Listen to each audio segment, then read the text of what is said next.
kick off this discussion. Everybody, welcome to this panel discussion. We're calling it After the War Reflections of Service. And I've spoken with a number of people, a number of veterans, particularly of the Afghanistan war that we just wrapped up, obviously, based on the headlines that we've been watching. And I think that there is a bit of angst and a bit of, even people feeling puzzled, confused, really bothered, to be completely candid, by the way that our engagement in Afghanistan, 20 years of fighting and kind of the way it ended. So I thought it would be a healthy conversation to bring a number of veterans just to discuss that. So we put together a panel here of two veterans of the war in Afghanistan, and I thought it'd be valuable to have two veterans of the Vietnam War as well. They experienced, something similar in terms of the withdrawal, based on political and diplomatic strategy, if you will. And they have a couple of decades of experience in sort of coping and dealing with that. And I think that's a valuable group to put together. So what we're going to do here is just have a discussion, answer a few questions about what we've seen, how we feel, how we can learn, how we can grow, and how we can sort of deal with what we're seeing in the headlines recently. So what we'll do is we'll go through everybody and give brief intros and that sort of thing, and then we'll just have a discussion. I have a couple questions to go through, and then towards the end of the discussion, we'll open it up for questions in the chat function there for those viewing, and then we'll take it from there and wrap up. So I want to thank the panelists for joining today. Each of them are folks that I knew personally to some extent or knew of, and thought would be a very valuable addition to the conversation. So at this point, we'll shift to that. I think everybody that registered received the full bios of each of the panelists. So I would urge you to review those for kind of the full background. But just to kick it off here, we'll have each guy just kind of say your name, what you're doing, and where you served, and we'll go from there. So I'll just go through the list here. Matt, you want to go first? Introduce yourself. Hi, everybody. My name is Matt Griffin. I go by Griff. I served with 2nd Ranger Battalion as a company fire support officer, went through Afghanistan and Iraq. And I got out in 2006. Started going back to conflict areas in a medical capacity in 2008, which then gave birth to the idea of combat flip-flops, which is creating faction and lifestyle products in war zones to create jobs and stability. And then we used the profits to put little girls to school in Afghanistan. So as of June of 2021, we funded just over 1,000 girls to go to school in Afghanistan, which has been one of the greatest efforts I've ever probably done. It took a long time and a lot of work. And then as leading into this discussion, the rug got pulled out from underneath it all. And the last couple of months, it's been a big issue, different effort, but we're still in the fight, and I'm sure we're going to discuss more of that today. Thanks, Matt. Mike, why don't you introduce yourself and talk about your service in Afghanistan? Hey, everybody, Rangers lead the way. Mike Covington. My time in the regiment, 9 of the 16 years that I've been in the Army, I've worn a tan beret. Did junior officer time, PLXO, ground force commander with 175. Did some time on the staff with 275. Then at JSOC, field grade time as a JTF commander at the Regimental Special Troops Battalion, and then most recently the J3 and deputy operations officer for the Ranger Regiment. As far as Afghan experience, I also served there with the 82nd, spanning the years of 08, 9, 10, 12, 13, 14, 15, and then 17 through 20. So kind of bits and pieces as we know, the way the regiment rotates over, but kind of a snapshot of almost every fighting season for about the last 14 years or so. And right now, currently the professor of military science at the Ohio State University, which is, a fancy title to say I run the Army ROTC here. So looking forward to this discussion. And Jeff, thanks for having me. Yeah, thanks, Mike. Jim, how about you introduce yourself and tell us about your service? All right. Well, I spent just about 23 years in the Army. I retired as a major, and I spent a lot of time special operations, special forces, three different special forces groups. I was a special forces advisor / executive officer for Special Forces Detachment A341 in Budup in Vietnam. I was an original member of MACV Recondo School, which of course we trained US and then Allied LRP forces. Later on, all those became Ranger companies, if you will, that sent troops to us. My second tour in Vietnam, I served primarily as an infantry company commander in Delta Company 2nd Battalion 503rd. I spent some time in the 82nd as an enlisted man and as an officer. And then I really had a great tour in Thailand. I ended up being the commander of the field element of the Joint Casualty Resolution Center, which was the POW MIA affairs business. And I ended up being the commander of Cambodian and Vietnamese refugee camp in 1975. I was there in Thailand when Cambodia and Vietnam fell.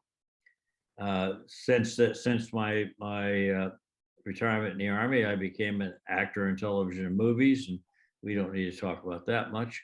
And then I guess given my age, I'm somewhat in retirement. I did serve as 5.5 years as president of U.S. Army Ranger Association. That probably ruined my life. But I did meet a beautiful lady whom I married, wonderful Sarah. So that's it for me. Thanks, Jim. How about you, Bob? Good evening, everybody, and Rangers lead the way. I was commissioned out of ROTC at Wofford College in Spartanburg, South Carolina, and promptly was sent to, actually on my birthday, I reported into Fort Benning for IOBC Airborne and Ranger School, and then was posted to Berlin for almost 2 years as a platoon leader and company executive officer. And 1 month I was sitting on the Kavurstendam drinking beer and looking at beautiful German women. And the next month I was sitting on a hillside called Firebase Tomahawk overlooking the South China Sea as the battalion S2 of 1st the 501st in the 101st Airborne Division. We turned that firebase over to the Vietnamese, and then we moved in total up to Firebase Arsenal, which was north of Phu Bai and about southwest of Hue. And we were there for 3 or 4 months. And then they started standing down the 101st. So I was there at the stand down of the 101st, stayed around in Vietnam with an admin company, if you can call it that, and then came back to the States, spent 3 years in 7th Special Forces Group. Jim and I just missed each other because he came in just as I was leaving. And then a little later was in 2nd Armor, where the commanding general was some guy named Patton, who chewed my ass on a regular basis. And finally, after leaving service in January of 77, I picked up another Special Forces team in 11th Special Forces, which was a reserve unit, and commanded that team for about 4.5 years. And at that point, my wife decided I'd had too much fun and jumped out of too many airplanes, and she prevailed on me to come back home and be a civilian. So that's my career in a nutshell. Thanks, Bob. And as we introduce everybody, I felt to introduce myself. I think most of the participants have kind of seen me through the Rangers Association events and whatnot, but just real briefly, I currently serve on the executive committee of the U.S. Army Rangers Association. I served in the 82nd and then as a fire support officer in 175.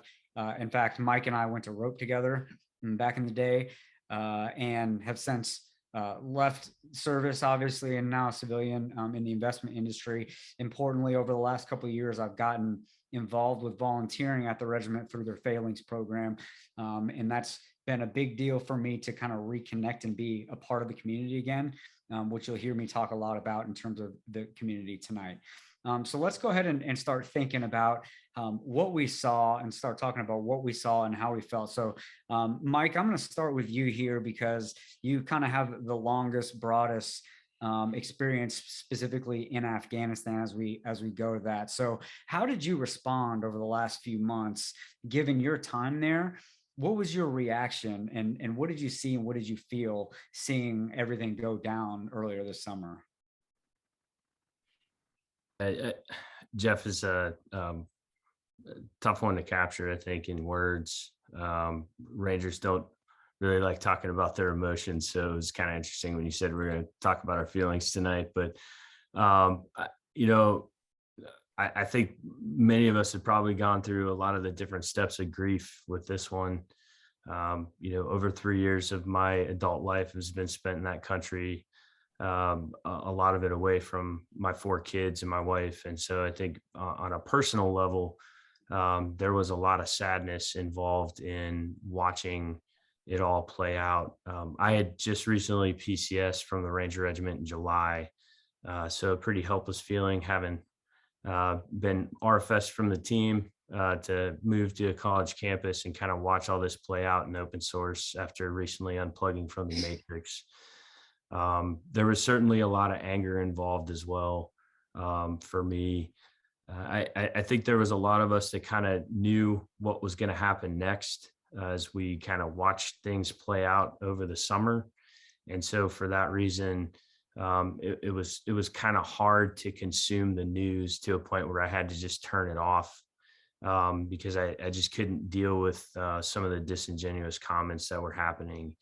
And then trying to be empathetic, not necessarily to decision makers, but those that were also going through the same level of emotion I had. And, the reason for that, I can't imagine what a chaplain's life has been like over the last couple months, because, reaching out to folks and talking was the way that everybody was trying to process this, hopefully in a healthy manner. And so, ironically, as much as I was trying to reach out to folks to check on them and see how they were doing, I had people thankfully doing the same thing for me to express my sadness and anger, whether it's wounded Rangers that I had served with in the past, Gold Star families. And then, like I said, I kind of had to turn the news off after a while because I think there were a lot of harmful narratives being thrown out there that weren't helpful to our community. So I would just close out my comments here by saying that a lot of those emotions still exist and I'm still working through them. Yeah, thanks, Mike. And I would echo that too, in terms of some of those emotions, which is, I think, is important to acknowledge that in this community, like I said before, we're all seeing the same things and a lot of times feeling the same things. And you mentioned empathy. I think that's a really important point because especially us in sort of the veteran community. Mike, you're active duty still, but if we think about some of the Rangers and some of the active duty service members that had to actually execute that withdrawal, just the empathy of putting ourselves in their places, because they're likely seeing and experiencing a lot of the same things, except they're executing that actual withdrawal, properly obeying the orders given. So Matt, I'm going to shift to you here. Talk about your emotions and what you felt and what you saw, particularly, and you can expand further on your active involvement in Afghanistan through the business and other things, both prior to, during, and since the withdrawal. We've been preaching this, and I actually was just on a podcast today in which I was on it last year, last April, and we called the active fall of the to have Afghanistan to the Taliban very quickly. I mean, it was not tough to see coming. But the challenge is, I travel to these areas a lot, and I think all of us have the idea of that there's nothing that is worth dying over, personally, not getting back to my family. So if I'm sitting at a table at lunch and something goes sideways, I'm willing to push away from the table, get to the airport and get out of there, or execute on an evacuation plan. And the fact that so many thousands of people got caught who have the same mindset as me means something was drastically wrong. And I'm of the mentality that the reason why Rangers and other folks in our community respond to trauma much better is because in the face of such adversity, we take action, right? We execute on our fundamentals and we try to do what's right in the moment. And it's been proven psychologically that helps people get over post-traumatic stress better because if something happens to you and you actioned it and you try to do the best of your ability, you can always lean back on that versus if you were just paralyzed and couldn't do anything.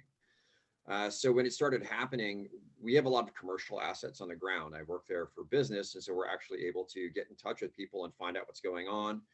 And we had a lot of ability to move people around, get people stashed in safe houses.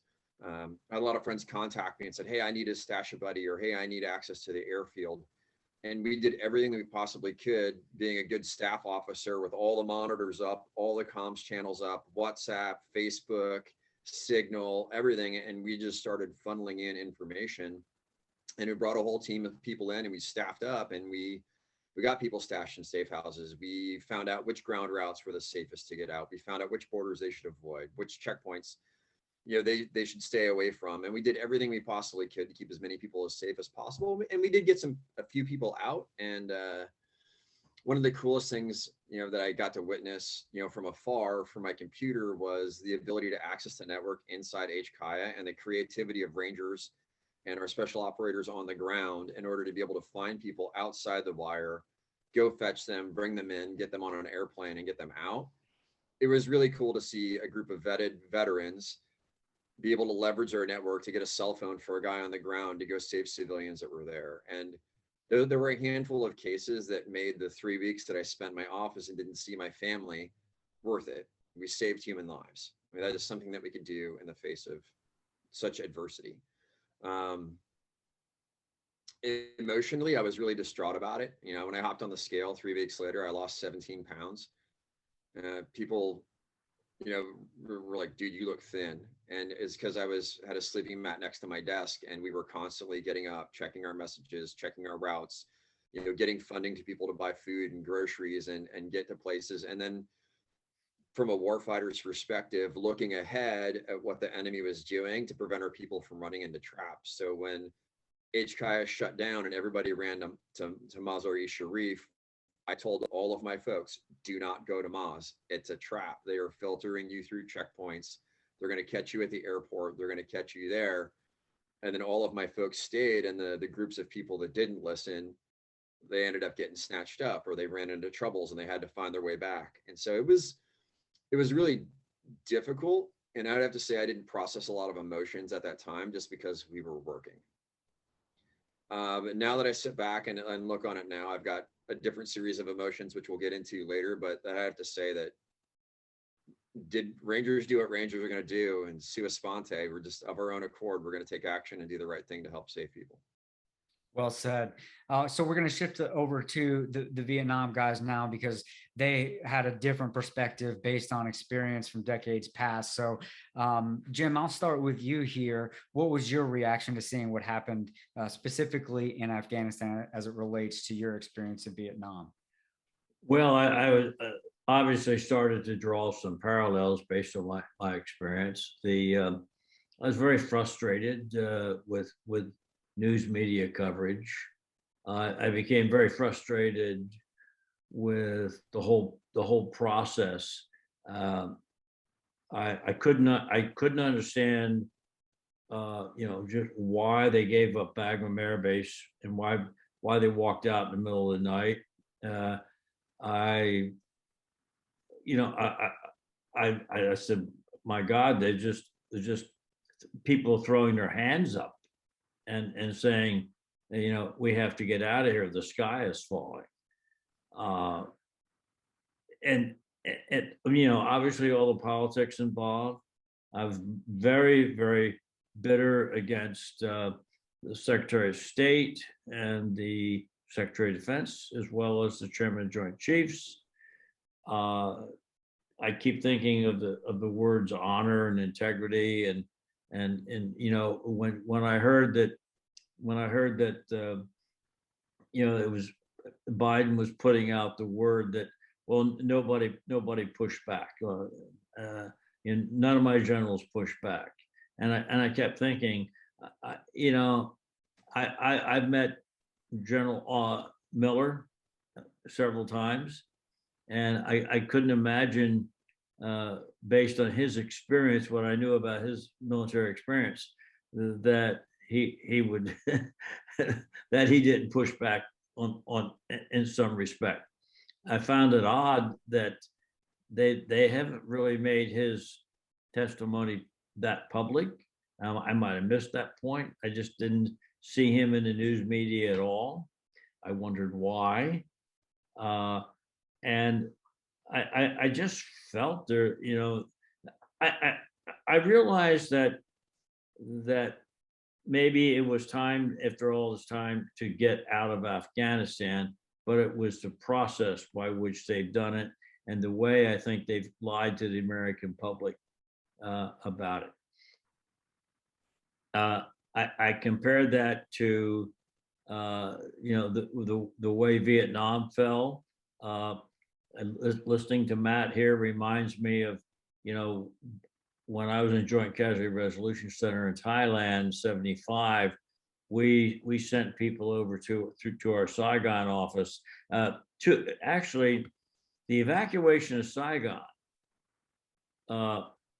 was really planned and carried out by a Marine Corps captain and a U.S. Army Special Forces captain with some help, and but it was in total disarray, and I just could never understand the whole strategy involved here of taking the military out first. So, the question is, what do you do about it? How do you process this? What you're a veteran. You're sitting at home. I'd love to hear Matt's experiences, but you're a veteran. You're close to 80 years old, and you're sitting at home, and you're almost throwing brickbats at the television, just out of sheer frustration. Well said, Jim. Thanks for sharing. And I think a lot of people probably share in your anger and frustration with the leadership that existed, and the way that it played out. So, Bob, how about you? What was your reaction? My reaction was just disbelief. It was painfully obvious as things started to unfold that the Taliban had gotten ahead of the intel. In other words, the intel wasn't accurately portraying what the Taliban were doing. And there were several very, very good articles that were written after the fact by people who'd been on the ground in a civilian capacity, either with state or in other capacities, that said, we saw this coming. The Taliban were out there working a plan early on. One of them said, the Taliban went to the ANA soldiers and said, how much are you being paid to carry that weapon? ANA guy says $100. Taliban says, we'll give you 200, give us the weapon. And they were actively bribing members of the ANA, and apparently nobody caught on to it. So I have this sense of what the hell was the left hand doing that the right hand didn't know about? And to Jim's point, Operation Frequent Wind was the evacuation of Saigon in 1975, but that whole process started in 1974 when the NVA and tanks and everything came across the border and started flowing south. In 1974, the Vietnamese, the ARVN, lost 80,000 people in battle. And they were a well-equipped and, for the most part, well-led, well-trained army. And yet we still ended up with what now seems to be something like an inevitable end state, if you will. But much of that you could see coming in Afghanistan, that there was going to be an end state that wasn't looking very good. I blame, quite frankly, for the people that didn't get out. To Matt's point, I blame State Department on that. They screwed that up royally. If you're going to give a visa, then by God, you better put a place on an airplane for them. And I can't fathom that, we didn't get those people out, and why we didn't have an evacuation plan for the Americans. To Duke Durkin's point in his marvelous piece today that ended up in the rally point, that you take care of your own first. And if those own are American citizens, plus those who helped American citizens, you better have a plan to get them out. And I think Duke really nailed that down in his article, and it was a marvelous article. Having said all that, Operation Frequent Wind in April 1975 was a last-minute operation, because once again, the NVA, North Vietnamese Army, got ahead of the intel. And when you get ahead of the intel, all you're going to be doing is fighting a rearguard action. Absolutely, yeah. And so we get into basically the echoes and the similarities of both of the endings of those conflicts. And so clearly there's a lot to wrestle with here for us as veterans, having experienced it and having watched what went down. And it creates a tension, and it creates struggle and anger, and in a lot of cases, the coping that we're going to have to face with. So for this next part, I'm going to start with the Vietnam guys, because you've had a couple of decades or so to really reflect, grow, finish that coping, and sort of those stages of grief or what have you. So for folks that are struggling with the closure,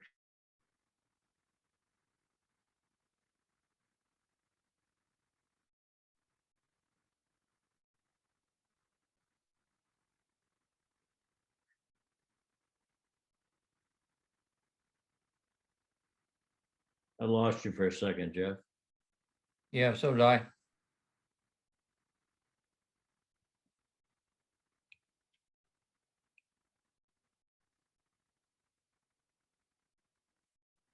Matt, have you got him? Okay. I think, we could probably paraphrase for him, but the folks that are struggling with the closure, how are we supposed to handle it? How did you guys handle it, and what would you guys improve upon, so that way our generation could learn from your challenges and the way you guys overcame it? Jim, take it first. Go ahead. Oh, okay. Well, I struggled with it for several years, and part of that, of course, was bitterness with the Army over my particular career, and we won't go into details of that, but if it wasn't until I actually went back and went to some like in 1990, the Airborne Ranger Special Forces community had the big conventions up there in Washington, D.C., celebrating the history of the airborne. My Ranger buddy was in Fairfax working for the State Department, and he convinced me to come up there and help him be a bartender at the SF convention. And so I got to go around to a couple different conventions, but I got involved with USARA, believe it or not, in '93, and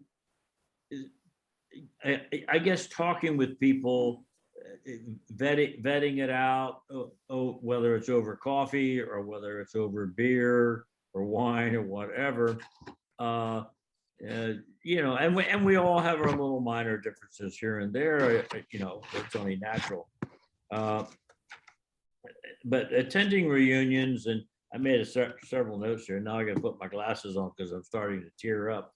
But getting involved in specific veterans associations, some of the things that Jeff put out, honoring the memory, supporting the active duty troops. The big thing was finding a focus and following a dream for me. Matt, you have a business, and that's something that you love. You know, you know, for me, I had always wanted to be an actor in television and movies, and believe me, there was a few years there where I I I I really regretted the fact that I turned down a GS-11 job in Japan because I was having such difficulty. And but beyond that, getting involved in some local community service, volunteer work. But to wrap it up again, finding a focus, staying busy, getting together with some of your comrades, if you will, and just, you know, the camaraderie that you get going to some of these reunions, and I don't care whether it's VFW or American Legion or whatever, you know, but helping people, helping other people, having small gatherings among your immediate friends, things of that nature. That has helped me. Now, let me just say that, and also I visited a battalion commander years later, and we spent 3 days together going over things. And believe me, it was coffee and war stories in the morning, and brandy and bourbon and war stories throughout the rest of the day. Still in all, we had many years to catch up on, and it made me feel good at the end of that. The other things I could say was that right after I came back from Thailand, and I was in a Chinese restaurant in Arlington with a good friend of mine who worked in the Pentagon at the time, and we got through with dinner, and I went into the men's room, and of course there was this attendant there with a little uniform on, and I could tell the guy was Vietnamese, and he kept looking at me, and I'm like, I'm in the men's room, you know, what's this guy looking at me for? And so when I got through, the guy turned to me, he says, "Are you Major Grimshaw?" And I said, "Yes, I am." He said, "I was one of your refugees, and I was in your camp, and I want to thank you for helping me come to America." And he stuck out his hand. I went back and paid for dinner. I mean, that kind of got me. I'll tell you another quick one. A group of us from Thailand went to visit the former Saigon police chief. Remember, in the Tet Offensive, you saw the famous Pulitzer Prize photo of him executing the Viet Cong on the street. Well, you know, he eventually came to the United States, and he opened up this restaurant in Arlington, Virginia.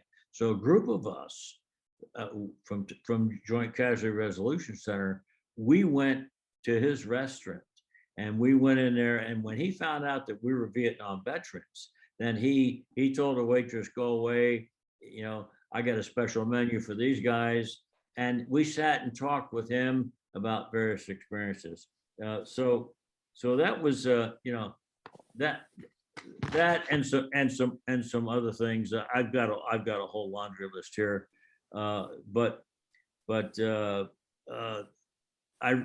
I'll cap it off by saying, in getting involved with USARA, I wrote a poem about my first visit to the Vietnam Wall, and I've been there several times with my actual ranger buddy, and I wrote this poem, and I was able to read it in front of USARA members at the wall. That was quite an experience, and while I don't believe in a word of closure, I do believe you can resolve some issues, and you can. But the key thing is about moving forward. Thank you. Well said, Jim. And it wouldn't be a Zoom meeting without a technical glitch, but I'm back. But let's move on over to Bob. How about you? In preparation for this, I went into my Vietnam library, and there's a wonderful book out there. It's called Enduring Vietnam, by James Wright. And I started reading through this thing to find out, what happened to veterans after the war. And was I different, or were they different, or what was the case? And I gravitated to the idea that when I got back from Vietnam in 1972, August 1972, I was posted directly to Fort Bragg, North Carolina. And of course, Fort Bragg at the time was headquarters to 5th Special Forces and 7th Special Forces, 82nd, obviously. And it was a community of war veterans at the time. So we all had a common experience, and we were able to, I guess, want of a better word, decompress a bit from the war and from what we were seeing in Vietnam. I can remember towards the end of my tour, I flew into Phu Bai on a C-130, and I was in the jump seat of that C-130 as we flew in. And in front of us to the north, up Highway 1, the entire horizon was black. And it was black because of all the artillery fire that was going on at the time. It was churning up the earth, and it was hanging up there in the sky like a cloud.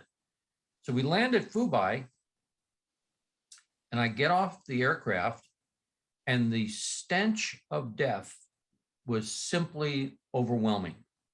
There were so many bodies of ARVN soldiers being brought back to that collection point at the Phu Bai airport in transfer cases that they were having to move them around by forklift. And I looked at that and I said, that's unreal, that's surrealistic. Well, when I got back to Fort Bragg, I had to talk about those things. And fortunately, on my Special Forces team, 764, of the 10 members on that team, we were short 2, but of the 10 members, 7 of us were Vietnam veterans. So I had an active support group in-house.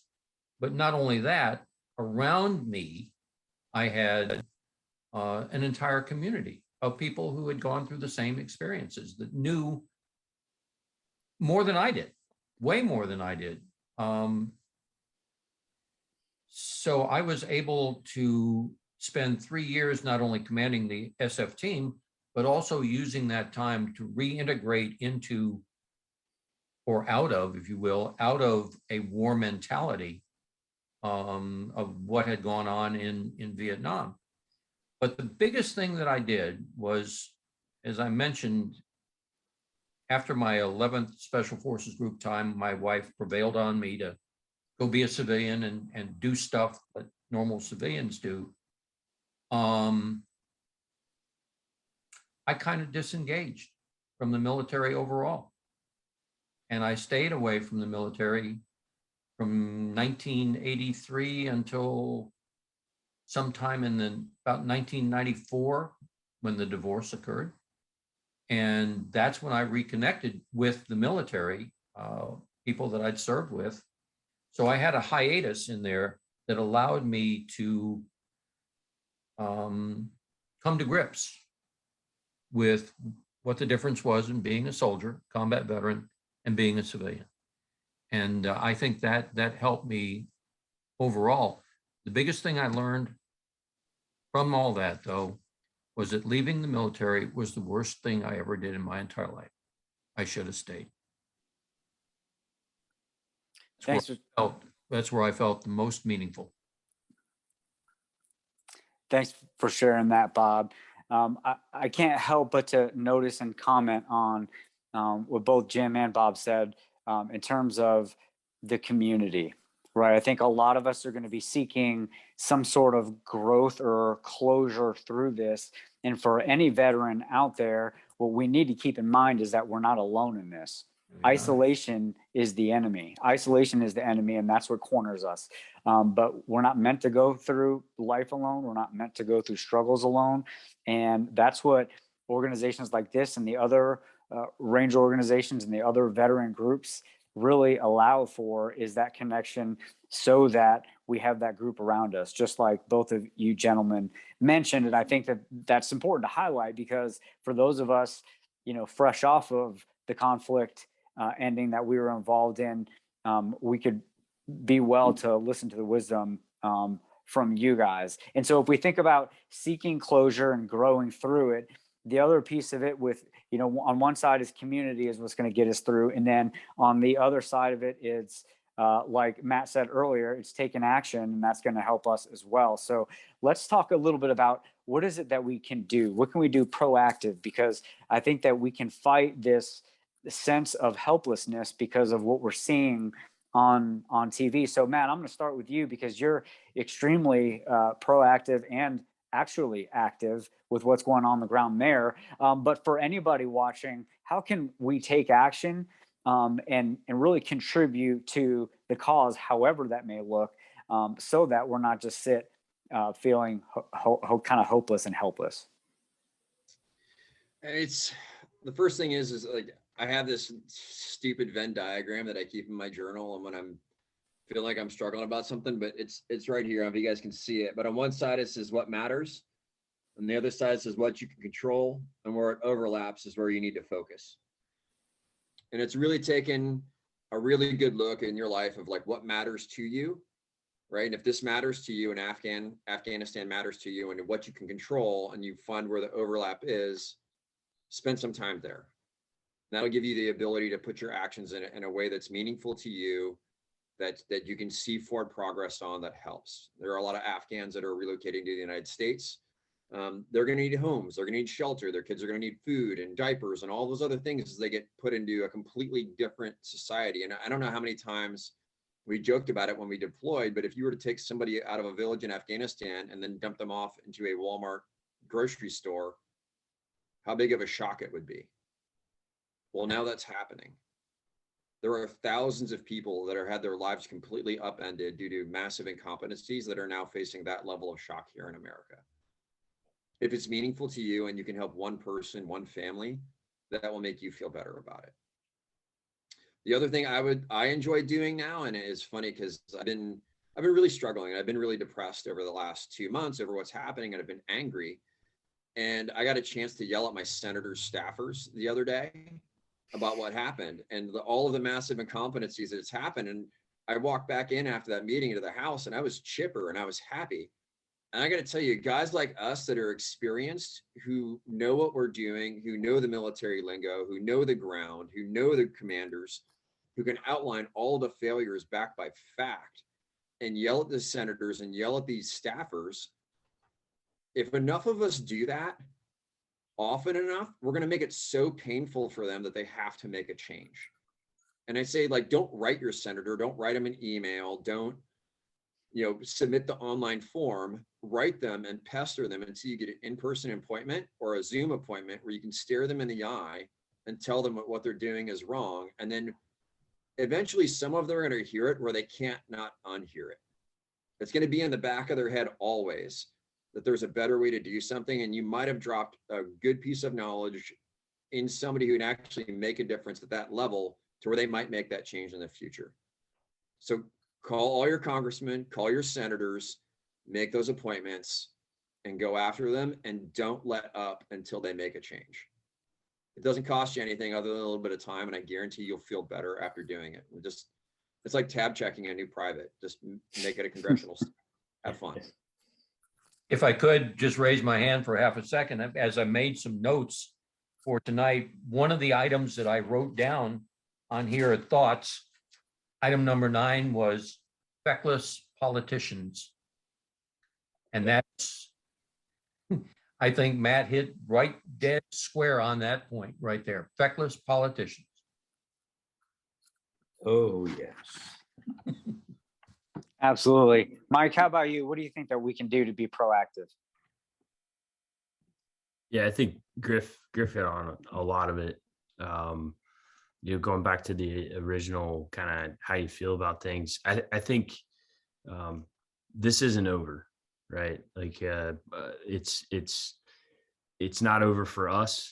A great quote that I've carried with me for a long time former Senator Max Cleland wrote an op-ed one year for Vietnam perspective on Veterans Day. And he said, every day that I was in Vietnam, I thought about home. And every day I was home, I thought about Vietnam. And I think one group that we're kind of leaving out here is those that have served in Iraq, because to some degree, they've already watched this play out with ISIS flowing across the border in 2014. So for some of us, this is, the hey Mike, how you doing this summer question is like, well, I'm kind of watching my second war circle to drain, is kind of the generic quip that I'd throw back at people.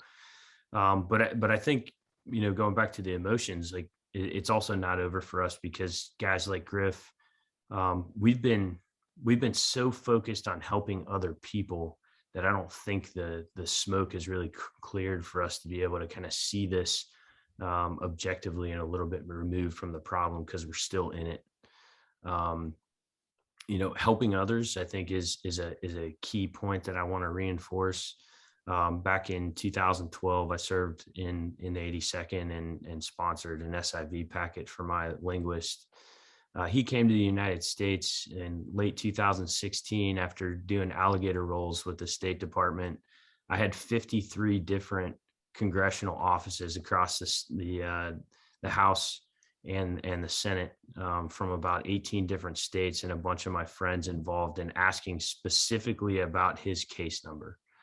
That was something that ultimately turned into him coming and now lives in my hometown in Ohio, not far from where I grew up, and his kids go to the same elementary school that my mom did. So I've been really busy, not as actively involved as Griff, but helping others, coaching them through the process, because unfortunately the State Department's still kind of treating this the same. The sense of urgency that a lot of us feel isn't being felt by other people, and the process hasn't really changed. So fortunately, one of the things I've been able to do is help coach others that are trying to get through this process with those they're trying to help, to include my linguist brother, who's now safely at Fort Dix. Thankfully, he may end up in Canada, we don't know, but getting him, his wife, and his 9 kids out of Afghanistan, that felt really good in the midst of everything else. I think the reconnection piece, I went to Ranger Rendezvous before I took off down at Benning, and I sat through a very similar brief with some guys from the 75th Ranger Regiment Association, a near peer competitor, I think, of the USARA to some degree. But I heard some of the exact same things, a really powerful testimony from a Vietnam veteran who said he was lost for decades until he reached out to a buddy that was in that organization and brought him back to the light. He talked about spending decades in a pit, kind of lost in his own emotions. And I thought that was really powerful. I think for me, as I've transitioned to a TRADOC unit for the first time on a college campus, I think it was Bob that talked about him getting out.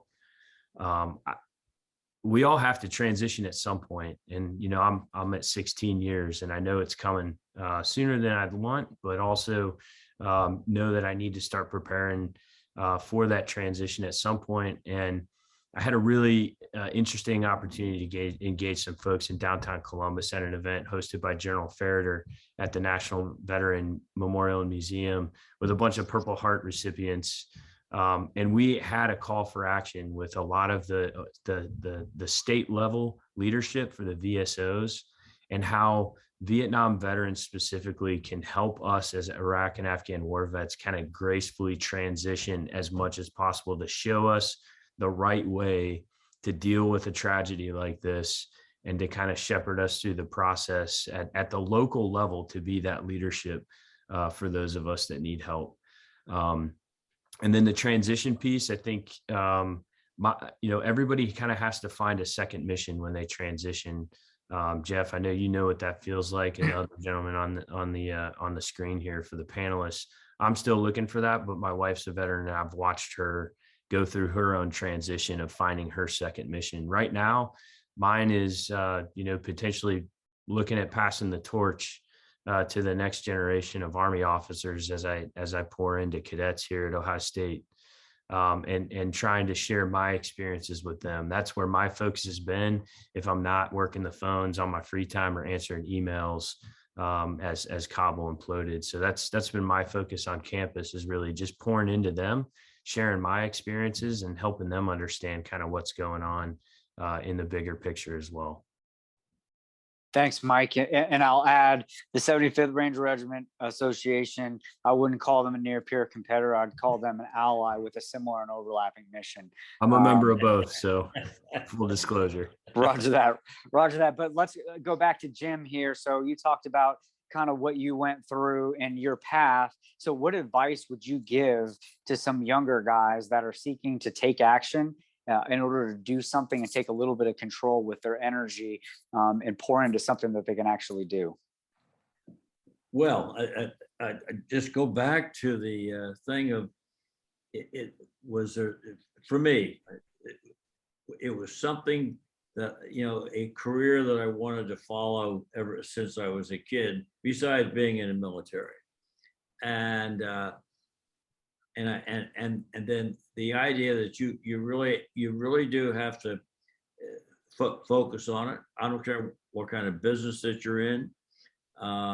You have, and I didn't realize until my Ranger buddy got me involved in a couple of things with the SF Association, and then, he sent me a set of orders one day when we graduated from Ranger School, and he said, "This thing's called USARA, and you need to join it because I'm going to join it."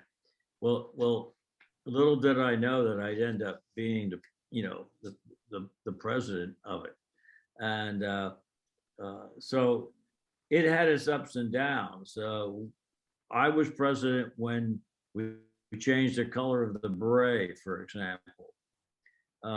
The changing of the color of the beret, it divided the Ranger community terribly. I mean, we had guys ready to fight me on York Field. I mean, it got bloody. It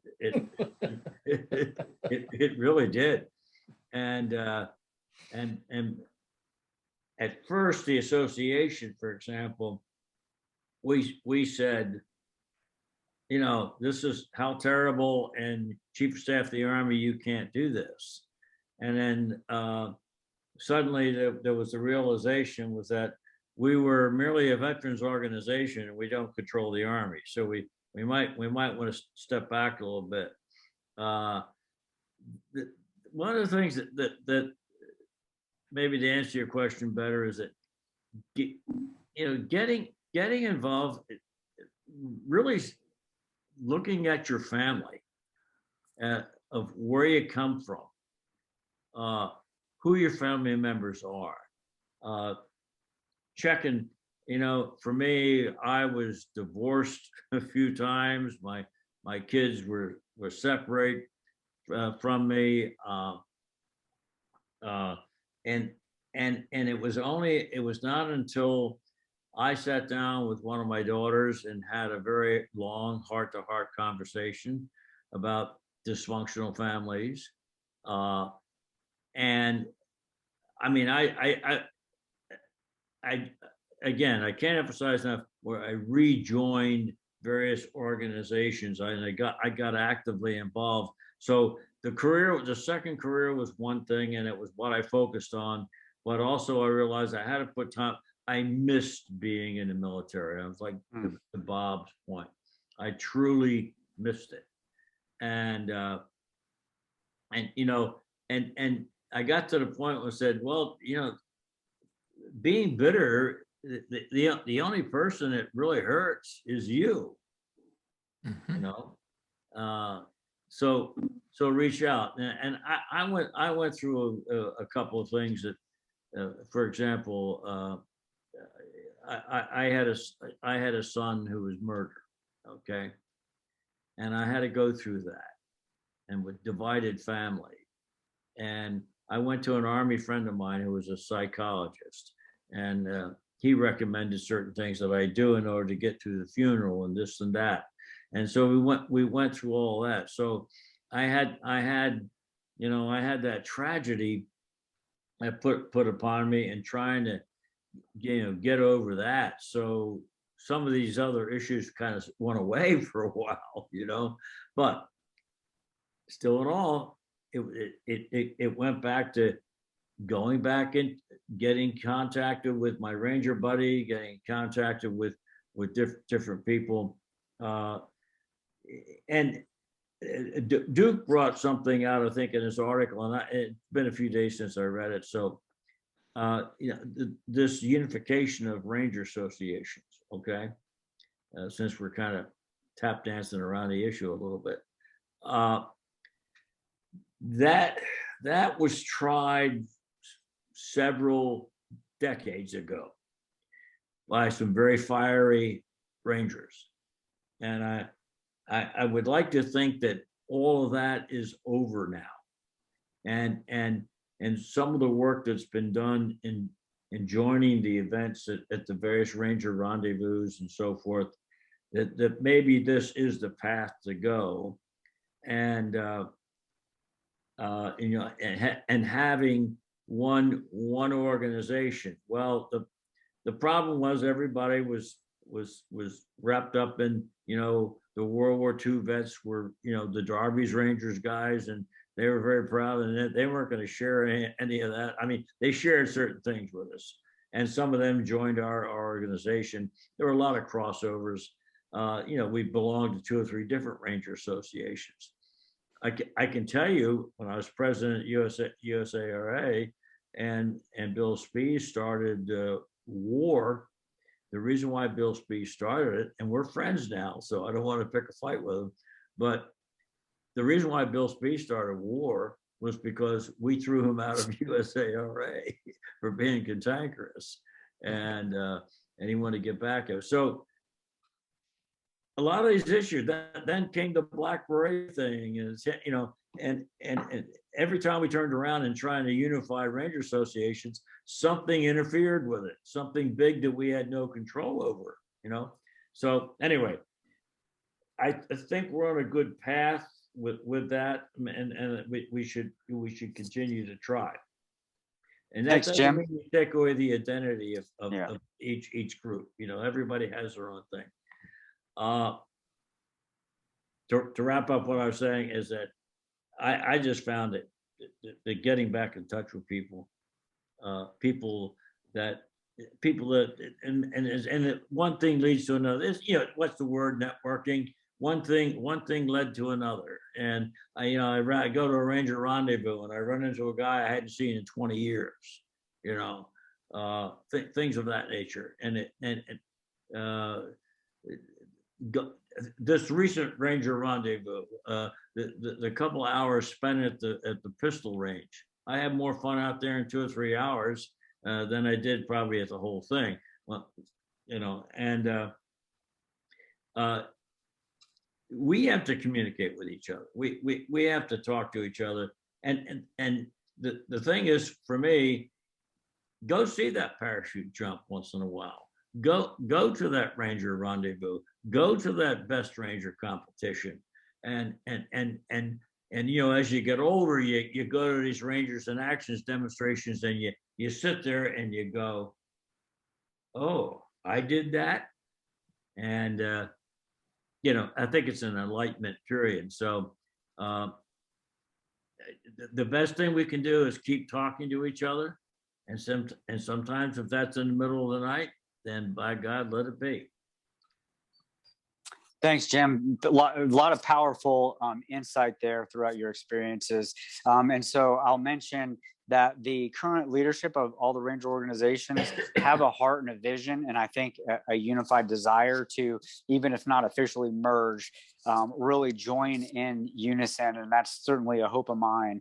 And part of that is as a result of things like the Ranger for Life program and 30 Rangers Foundation.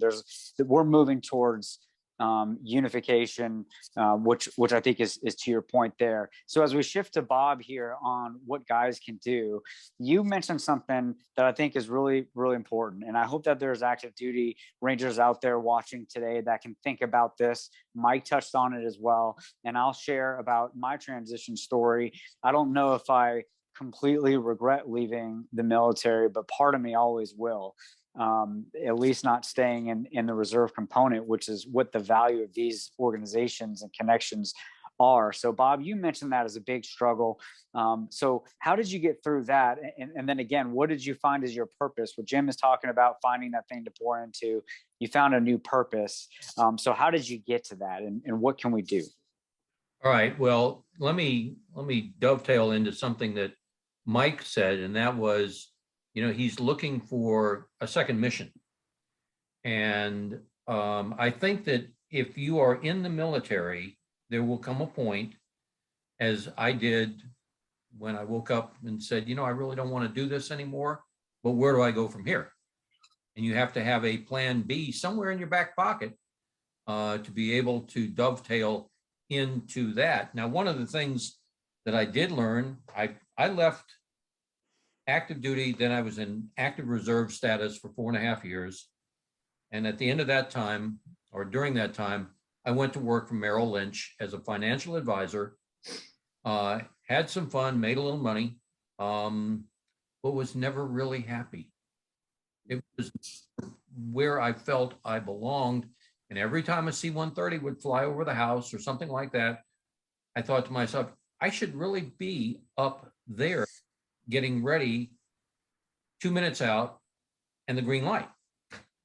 Well, you can't go back and do that. You have to make peace with what you have done.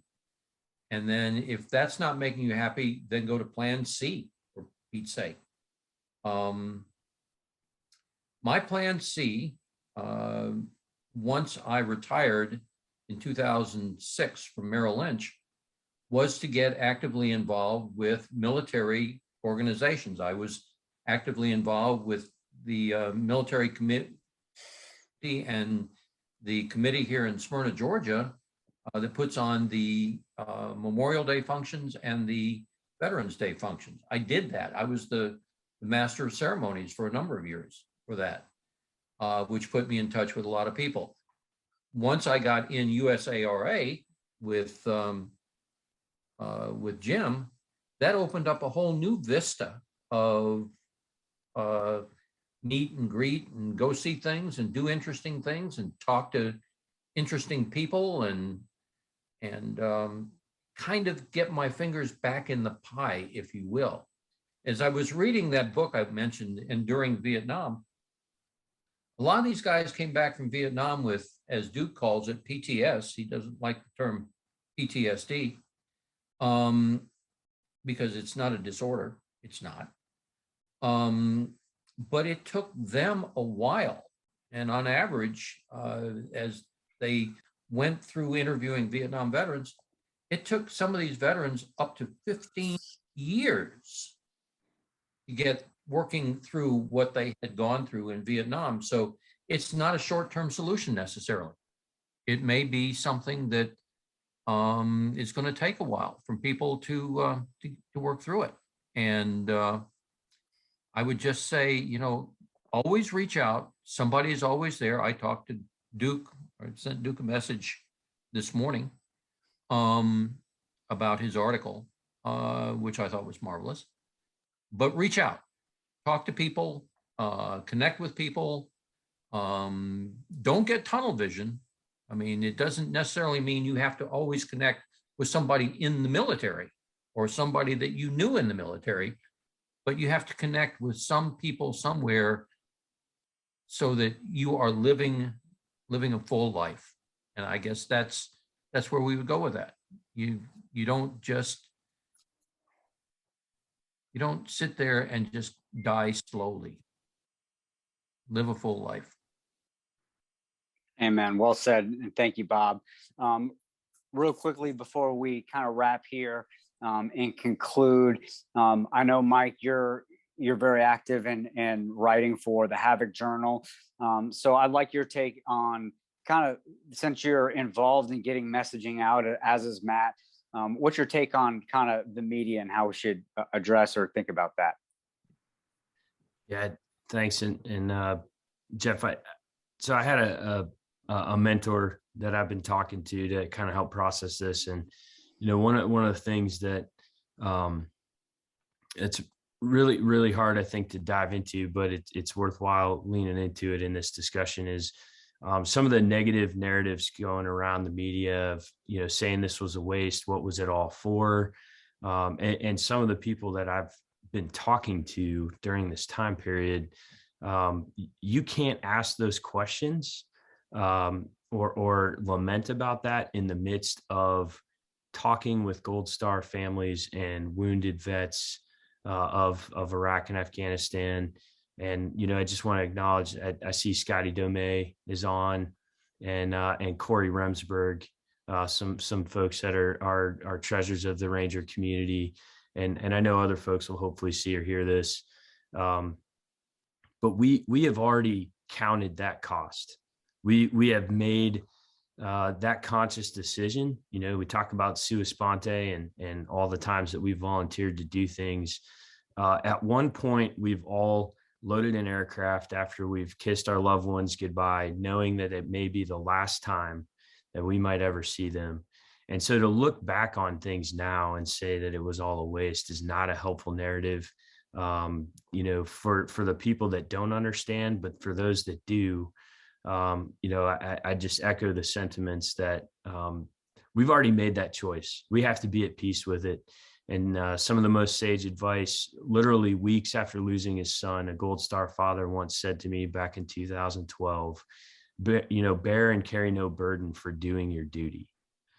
And that's something that everybody that is listening to this has done well and faithfully against all enemies, foreign and domestic. And I think that that's something that we should be proud of as a community, and that we should continue to live a life, as the Vietnam vets have encouraged us to do, that would make those of us that have gone before us proud, and to continue to, show our love and to support to those that are still here.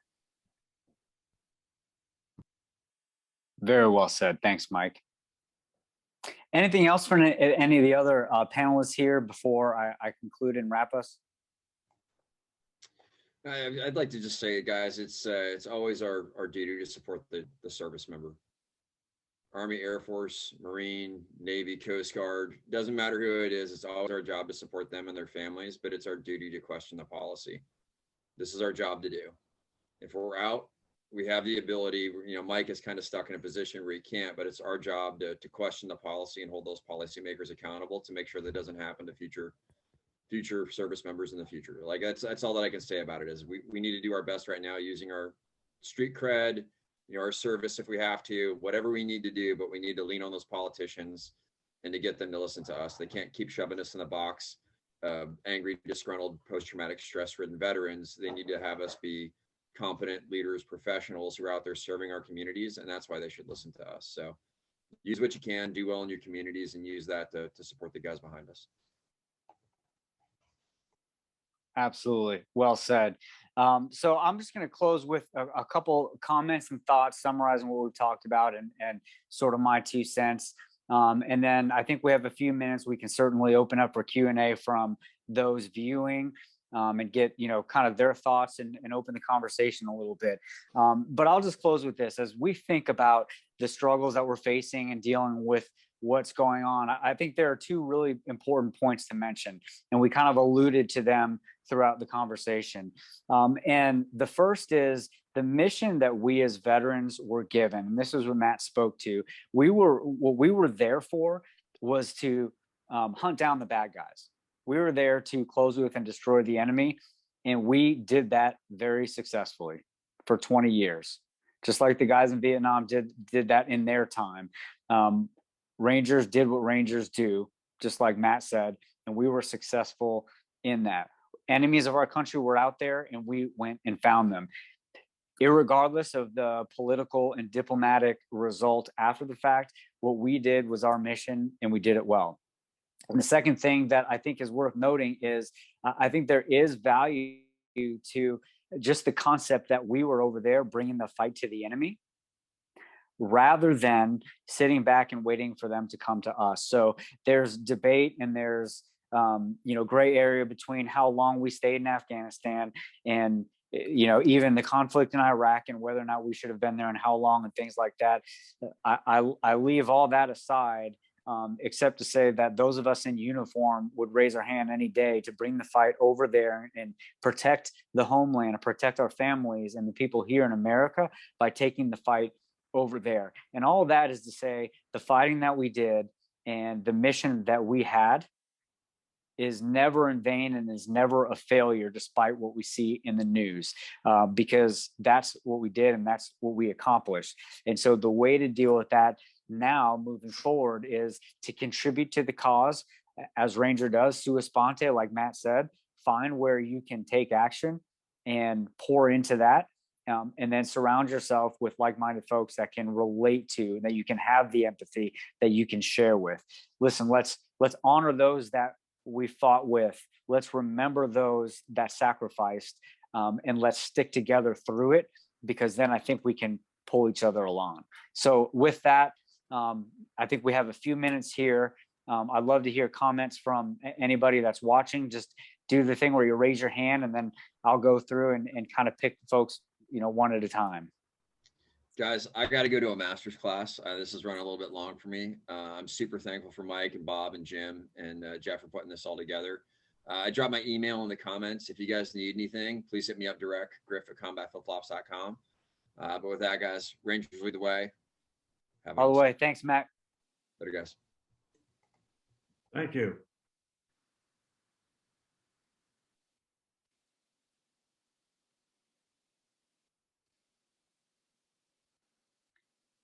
All right, Duke. I'm gonna see if you can speak. It looks like you're muted, but I allowed you to talk. So see if you can talk in there.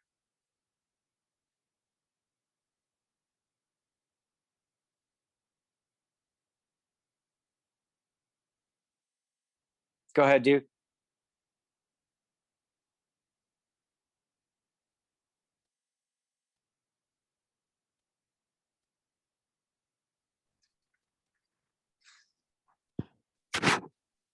All right, Duke, I saw your hand raised. Just type in the chat if you have any comments or questions, and we'll go back here to the list.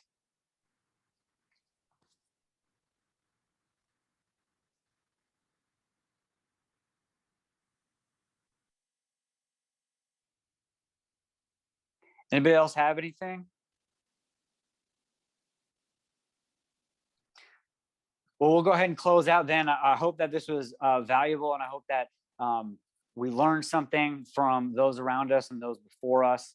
And I hope that you found value, and I hope that you find peace. So thanks for joining us, everybody. Rangers lead the way. Rangers lead the way.